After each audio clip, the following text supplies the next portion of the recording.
Okay, I'd like to end this section by trying to tie in a few things that we've seen already.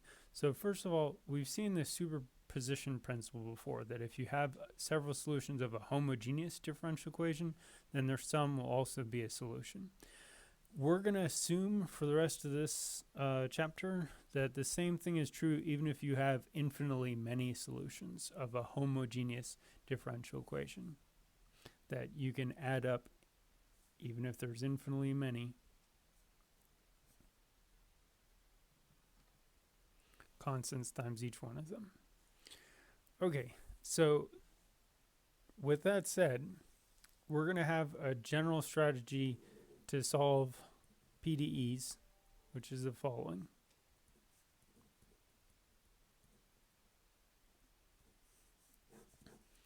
Step number 1, we want to try and find product solutions. So we're going to try and separate. So that means U is equal to capital X times capital Y. This is the method of separation of variables.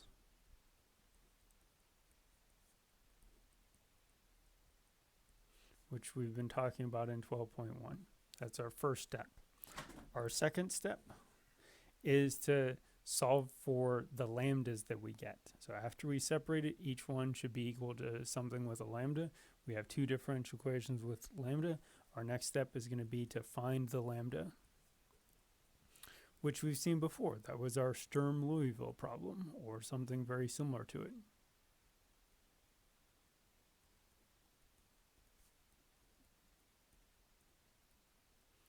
Was 11.4.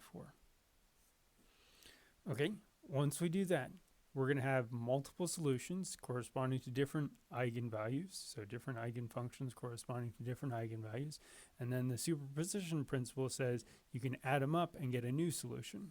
So combine those by adding.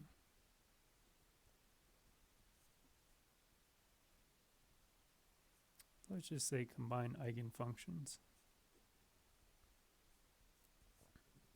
And this is the superposition principle.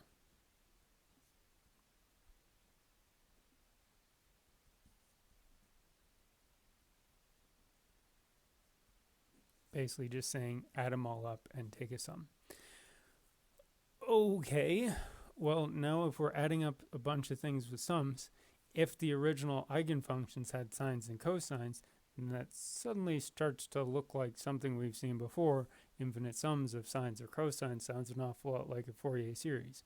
And the reason we're going to have to get that deep into that particular issue is, in order to figure out these constants, we are going to have to use some other method.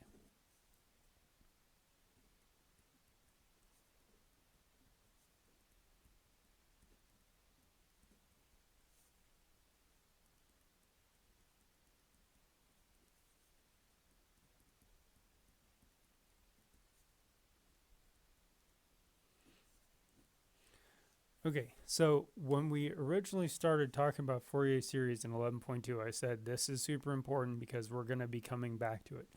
Now is when we're going to be coming back to it. In order to solve a single PDE, we're going to have to kind of do a review session unto itself of how to go through each of the previous sections in order to solve the same single problem.